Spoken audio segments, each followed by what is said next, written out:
Hey Hatchlings, welcome to my first tutorial on how to build a Tiamat altar for beginner dragon witches. Inspired entirely by Tiamat and her themes, her myths, her legends, and lore, today's video is definitely one to explore. And if you're new here, assalamu alaikum, merry meet, and welcome back to your daily dose of DragonFaether. My name is Azura DragonFaether, the Draconic Priestess, and today I will be your host in how to design your very own Tiamat altar. Starting with a desk, of course. Let's get going. Whenever you're building an altar, you must start with cleaning it, okay? I do not care what you say. I need you to wipe that down, scrub it down, get those little stain marks out, and make sure that it's nice and squeaky clean, energetically fresh and cleansed for you to build your altar. Definitely do not skip this step. You will want an altar cloth, and let me tell you how many times this altar cloth has saved my altar from getting scorched, candle wax damaged, and you name it. Plus, it looks like dragon scales. Now it's time for the fun part. Start decorating however you like. I put my favorite dragon on here, the blue and green one.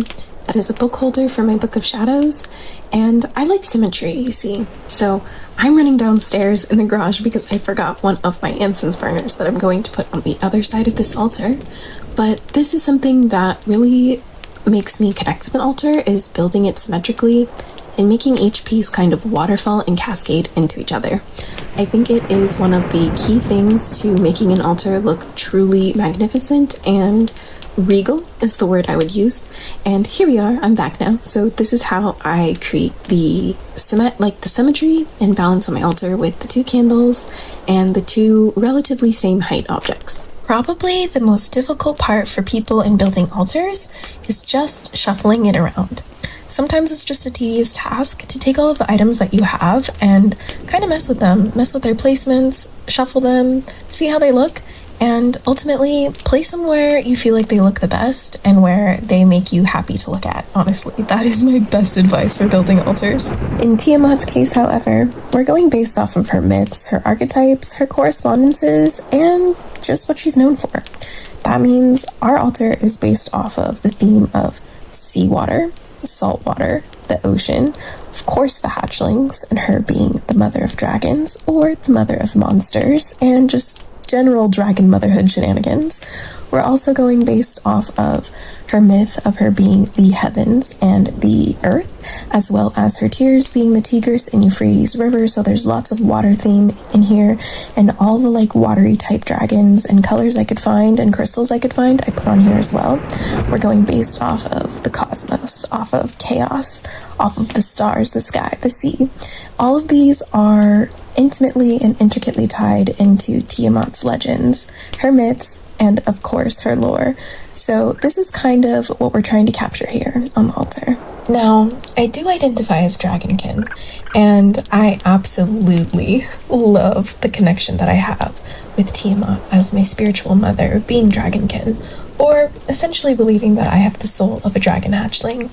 You see, I wanted to incorporate this blue dragon, like this, not the one that you just saw, that's a frost dragon, but the blue crystal dragon is kind of a representation for me and how I am one of Tiamat's hatchlings, and to represent my connection with her and to really get in touch with my spiritual mother and utilize any sort of symbols and items that make me feel connected to the divine feminine or the mother aspect of the goddess. Unfortunately, in my research, I couldn't find any sort of historical evidence or mythological based setups for devotional spaces for Tiamat or altars or temples or anything like that. So I'm really going off my intuition here, and it's very instinctual, this altar build. And honestly, I think that's what makes this connection with any deity and any altar that you build the most special and sacred. Always putting in your best effort to build it intuitively, I think, is the finishing touch that really makes it magic. And no one else has your intuition. Therefore, following your intuition is going to get you an altar that could be built by no one other than you. And that is the point of building an altar, especially to any deity or any dragon or anything that you like, really. It's about creating and cultivating that space that makes you feel inspired to practice, one that you look at and brings you joy. one that makes you want to engage and experiment and create and craft and see what magical mysteries lie ahead of you. It's about having a space that is sacred and truly one of a kind for you to explore your magic. And so while I'm just a girl who follows her dragons, inspired to make a beautiful altar for my matron goddess Tiamat to share with all you beautiful hatchlings, I still am just following my heart, my intuition, and giving it my best shot. At the end of the day, my altars to me, well, they're art. They're creative projects, and they're something that I love to express my creativity through colors, items that I love, and being able to activate them, if you will, by simply lighting them with like candles and incense and anything like that. But Tiamat is a relatively new member in my spirit team. Or is she? I feel like she's honestly been around my whole life, and we'll definitely get into that in another video soon. But I'm here to share my journey with you, with Tiamat, from discovering her in my book, The First Sex by Elizabeth Gold David. We did a live reading in the cards if you want to learn a little bit more about Tiamat. This was my first exposure to the Dragon Mother, and I feel like she's always been with me, and my life wouldn't be the same without her. Sure, I don't worship Tiamat, but why would I? She's my mom, my family, and my spiritual elder that I adore the most. And that's why I wanted to build an altar just for her, because she's my matron goddess, and I don't know what I'd do without her. She's truly the wonderful spiritual mom that I've really always truly needed. And that's it. You're done. And behold, your very first Tiamat altar. Handmade by you, of course. And look, I couldn't be more pleased with how this altar came out. And just a quick little sneak peek of the altar being activated here, or just lit up with candles, incense, and lights. This is what it looks like in the dark, without the main lights on, of course. And there you have it, an altar just for Tiamat that sparkles like the stars in the sky and glistens like the silt at the bottom of the sea. And I must say that this is truly a work in progress. We will definitely go more in depth on this altar very soon, and as it evolves, I'll definitely share it with you guys. And you definitely won't want to miss out, because in the Hatchling Clan Discord server, I'll be sharing all of my altar updates with you guys in between actual uploads. But before I head out for today, I want to leave you with something that Tiamat always shares with me. She says, "Where the stars, the sky, the seas, and the storms meet, there is where you will find me."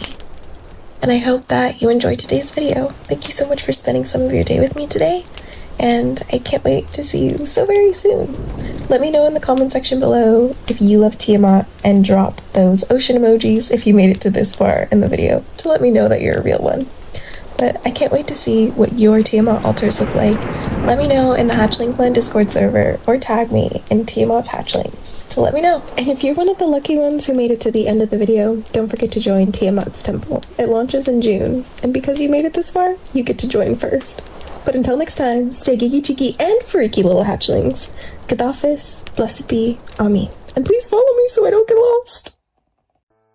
We'll see you back next time for your DDLDF, and like, comment, subscribe for your DDLDF. And if you didn't get enough, make sure to check down below to see what I'm up to and be in the know. So stay geeky and cheeky and freaky, little hatchlings. Stay geeky and cheeky and freaky.